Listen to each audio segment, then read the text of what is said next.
Assalamualaikum warahmatullahi wabarakatuh.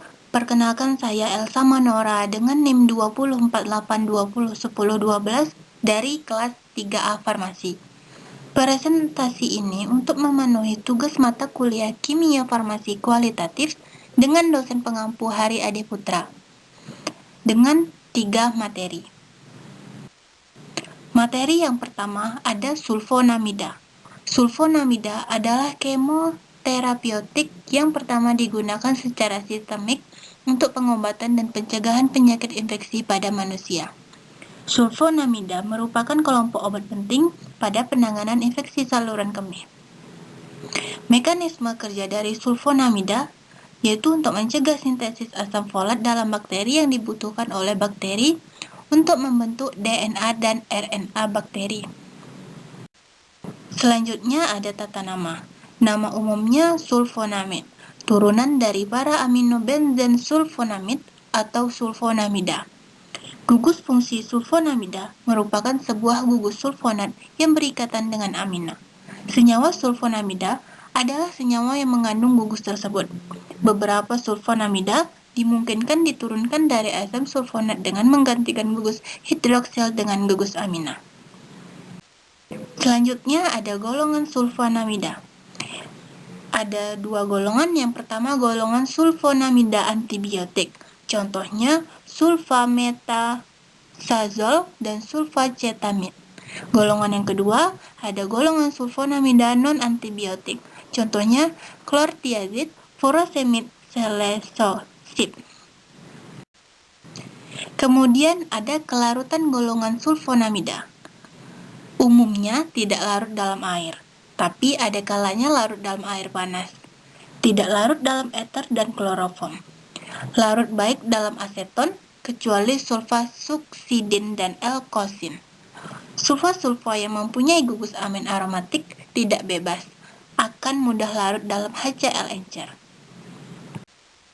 Lalu ada analisis kualitatif sulfonamida. Yang pertama, reaksi umumnya pada reaksi korek api. Zat yang ditambahkan HCl encer, kemudian ke dalamnya dicelupkan batang korek api. Timbul warna jingga intensif atau kuning jingga. Materi yang kedua, kita masuk pada antihistamin. Sebelum itu kita akan membahas apa sih itu histamin? Nah, histamin adalah senyawa normal yang ada di dalam jaringan tubuh, yaitu pada jaringan sel mas dan peredaran mesofil, yang berperan terhadap berbagai proses fisiologis terpenting. Lalu, apa itu antihistamin? Nah, antihistamin adalah obat yang dapat mengurangi atau menghilangkan kerja histamin dalam tubuh melalui mekanisme penghambatan bersaing pada sisi reseptor H1, H2, dan H3. Efek antihistamin bukan suatu reaksi antigen antibodi karena tidak dapat menetralkan efek histamin yang sudah terjadi. Kemudian ada mekanisme kerjanya. Histamin dapat menimbulkan efek bila berinteraksi dengan reseptor histaminergik, yaitu reseptor H1, H2, dan H3. Interaksi histamin dengan reseptor H1 menyebabkan sedatif atau penenang jika seseorang meminumnya. Contohnya ada CTM dan bisa juga dan alergi. Interaksi histamin dengan reseptor H2 dapat meningkatkan sekresi asam lambung dan kecepatan kerja jantung. Yang ketiga ada reseptor H3, adalah reseptor histamin yang terletak pada ujung syaraf, otak, dan jaringan perifer yang mengontrol sintesis dan pelepasan histamin. Lalu ada penggolongannya, dibagi menjadi 3 kelompok. Yang pertama, antagonis H1. Contohnya turunan eter amina alkil, turunan piperazin, dan turunan fenotiazin. Yang kedua, ada antagonis H2. Contohnya ranitidin, famotidin, dan simetidin. Dan yang ketiga, ada antagonis H3. Lalu ada kelarutan golongan antihistamin. Nah, golongan antihistamin bersifat basa. Dia tidak larut dalam air. Rasanya yang pahit. Lalu larut dalam HCl menjadi garam yang larut dalam air dan etanol. Dalam bentuk basah, larut dalam kloroform dan pelarut organik. Kemudian materi yang ketiga ada barbiturat. Nah, barbiturat merupakan turunan dari asam barbiturat. Barbiturat merupakan suatu obat yang mempunyai efek mendepresi sistem saraf pusat, hipnotik, analgetik, dan anestetik. Barbiturat digunakan untuk induksi tidur. Jika kita mengonsumsi barbiturat secara berlebihan akan menyebabkan overdosis. Nah, overdosis menyebabkan paralisis pernapasan dan kematian.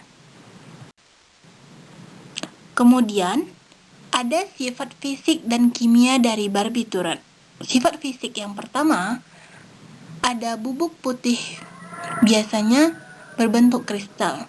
Dia tidak berbau, rasanya pahit, mudah larut dalam alkohol, sedikit larut dalam air, dan dia bersifat asam lemah. Sedangkan sifat kimianya adalah dua atom H pada komponen malonyl dapat diganti dengan radikal organik membentuk berbagai barbiturat. Yang kedua, ada hasil gabungan urea dengan asam malonat membentuk senyawa malonyl urea. Selanjutnya ada senyawa. Nah, contoh senyawa barbiturat itu ada fenobarbital. Nah, dia menjadi fenyl etil asam barbiturat. Nah, apa sih efek dari barbiturat? Nah, efek dari barbiturat yang pertama kecepatan efek, tergantung dari jenis barbiturat dan cara pemberiannya. Yang kedua, ada struktur kimia, mempengaruhi efek farmakologinya. Kemudian ada pembagian barbiturat. Terdapat 4 pembagian barbiturat. Yang pertama, long acting. Contohnya alurat, abita, dial, ipral, dan lain-lain. Yang kedua, medorat action. Contohnya ada amital, oral, fenobarbital, dan lain-lain. Yang ketiga, ada short acting. Contohnya evipal dan sekonal. Yang keempat, ada ultra short acting. Contohnya sodium dan tiotamil. Yang terakhir, ada metabolisme dari barbiturat. Nah, jika kita mengonsumsi obat barbiturat, obat langsung masuk ke lambung, dia diabsorpsi via usus lalu terjadi hipnotik dalam 20 menit sampai 60 menit. Lalu, dia akan terjadi long acting. Nah, diabsorpsi selama 45 sampai 60 menit. Dan yang terakhir ada short acting, diabsorpsi 15 sampai 20 menit. Dosis letal per injeksi segera mematikan. Nah, sekian presentasi saya dengan ketiga materi tersebut. Mudah-mudahan membantu teman-teman dan mudah-mudahan teman-teman mengerti. Sekian dari saya. Terima kasih. Assalamualaikum warahmatullahi wabarakatuh.